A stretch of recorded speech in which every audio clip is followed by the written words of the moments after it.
Hello and welcome back to the Content Show.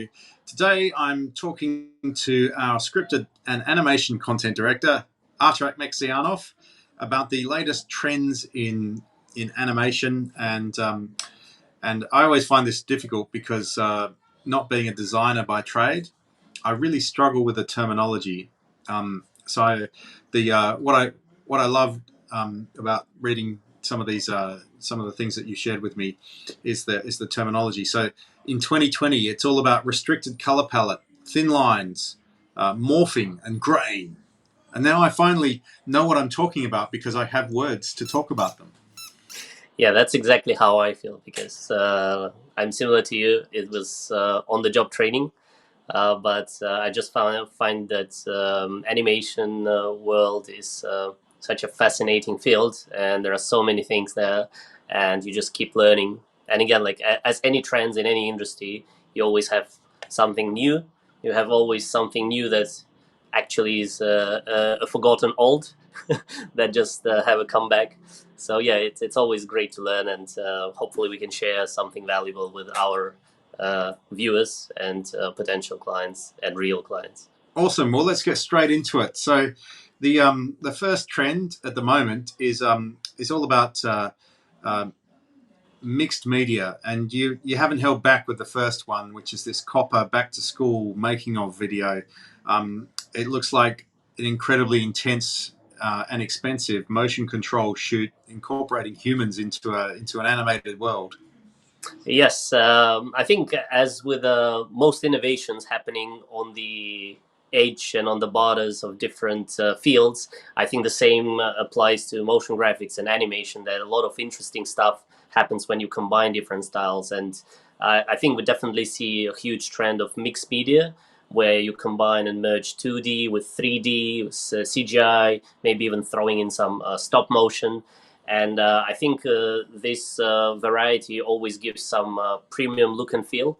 And of course, for this sort of stuff, you probably need to be ready to invest a bit more resources and also give it a longer timeline. So I guess that's something that you should be aware of. But of course, the expected quality should be amazing.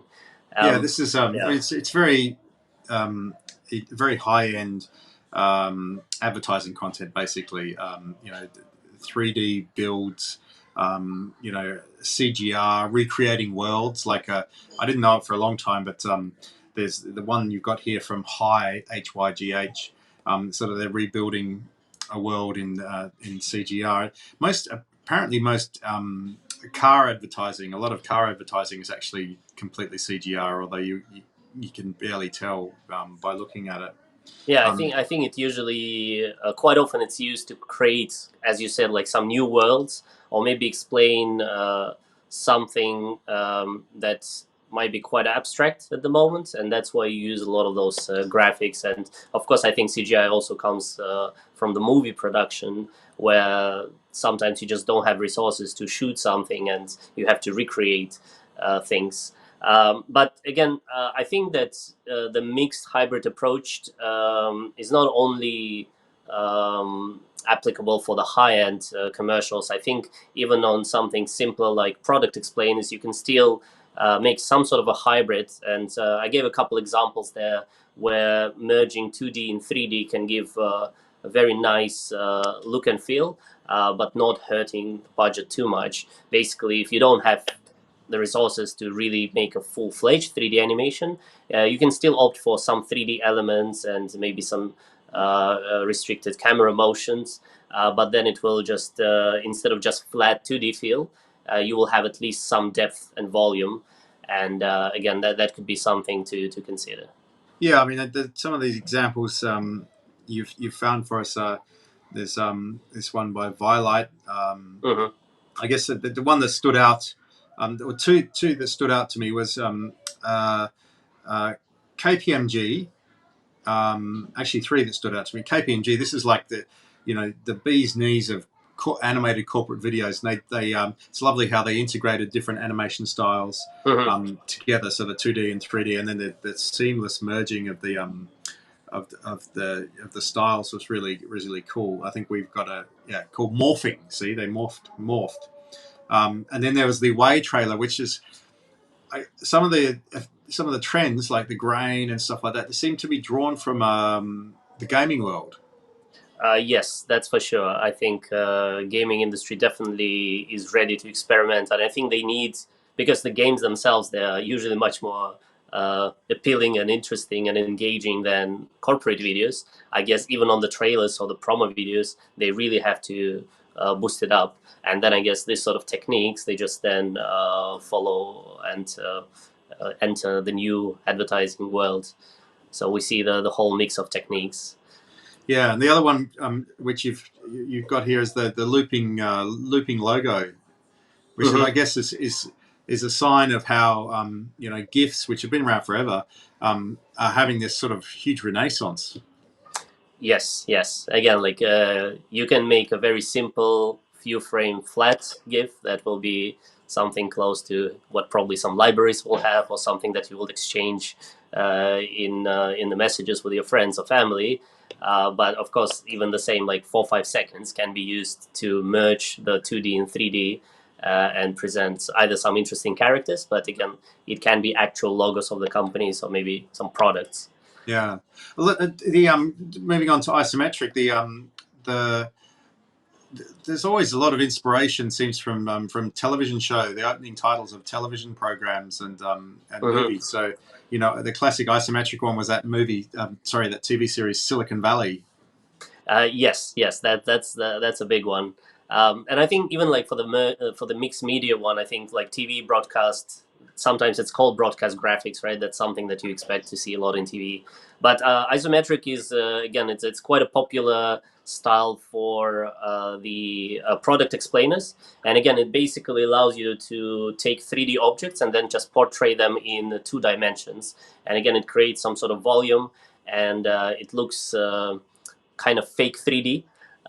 So it gives this depth, but again, it's basically 2D style, and I think it works well for finance industry, for technology industry, where sometimes you need to show multiple elements kind of merging together, and adding a bit of a perspective gives it an interesting angle. But it also, as with the last example, it can have that sort of that more whimsical effect as Mhm. well. So I think it's quite an interesting style. It doesn't just need to look like somebody's been playing with Lego, animated with Lego. Yes, exactly.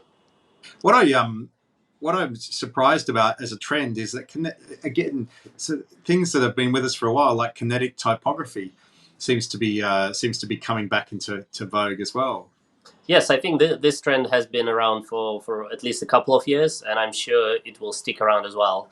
I guess it's just the creativity and execution that will matter, and probably it's merging the styles. I think even one of the examples for one of the solutions that we featured in our content confidential is basically mixing kinetic typography, but also kind of screencast, really cool screencast showcase of the product.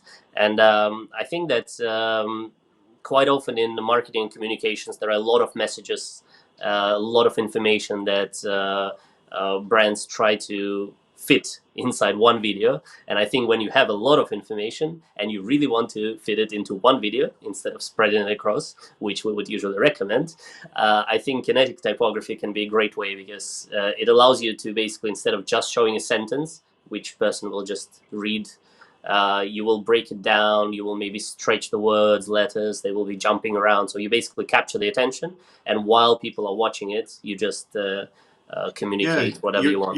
you're actually forcing people to read the words through the artistry of your animation.